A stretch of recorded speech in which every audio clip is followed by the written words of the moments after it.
Right, so how do you feel about Ed Miliband? Because basically, an MP came out in the papers today and said that people are not voting for Labour because they don't like Ed Miliband. I think that's true.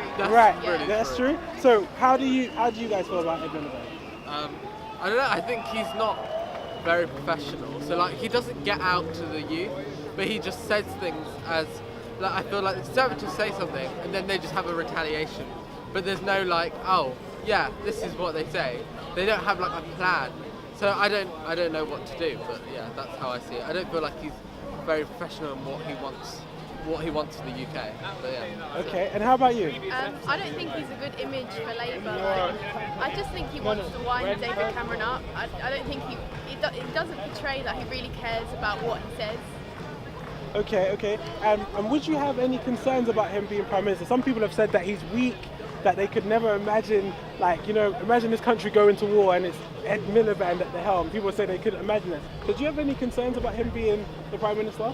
Yeah, I guess in that respect, yeah, I guess so. Because he doesn't seem like a strong speaker. Like he knows what he wants. It's just like, oh yeah, this is it. This is what's gonna happen. All right, I'll deal with it. But like, I don't feel like he knows what he wants. That's it. Fair enough. And how about you? Yes. Same? Yeah. Okay. And just finally then, if you were voting, would you be more or less likely to vote for Labour because of Ed Miliband? Probably less for the first time. Like I would normally vote for Labour, but yeah, less likely. How about you? Yeah, less. Less as well. Thank you very much. So first things first, what do you make of Ed Miliband? To be honest, I don't really know what to make of Ed Miliband. He seems kind of like one of those joke politicians that he seems like the easy target, and I think the Conservatives are really playing on that. To me, all politicians, it just seems to be about one-upsmanship. So who can make the other look as big a fool? And I think David Cameron's doing that a lot better than Ed Miliband. And to be honest, when I hear him speak, it's like he seems like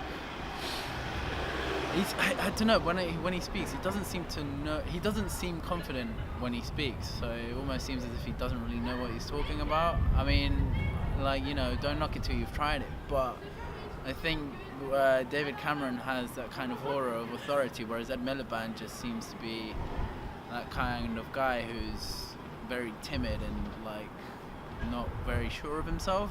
That's why I think when people have brought up the idea that his brother David should have been running Labour, I think that's a fair opinion. Right. And if you were a Labour voter, and let's say you were considering voting for Labour, would the prospect of Ed Miliband as Prime Minister, would that make you more likely or less likely to vote for Labour? Probably less likely. Yeah, I'm a firm believer that we shouldn't really judge a party on just its prime minister. For me, prime ministers aren't there to kind of be all charmy and look good. I mean, I get why it needs to be done. It's all about kind of getting themselves out there, promoted. But I do believe that we should focus more on the policies as to whether Ed Miliband looks like a leader or not. Leaders aren't really there to be judged on their looks, they're there to be judged on their work and their policies. And I think the policies is very much about the whole party as opposed to just the Prime Minister. The Prime Minister is the one who kind of puts his face out there and says this is what we're going to be doing. But there's a lot of people behind him who are giving a lot more help as well. So I mean, to be honest, if I was to vote, which I may do this year, it would be Labour, just because the Conservatives just fucked it up enough. So we don't really want another 4 years of that.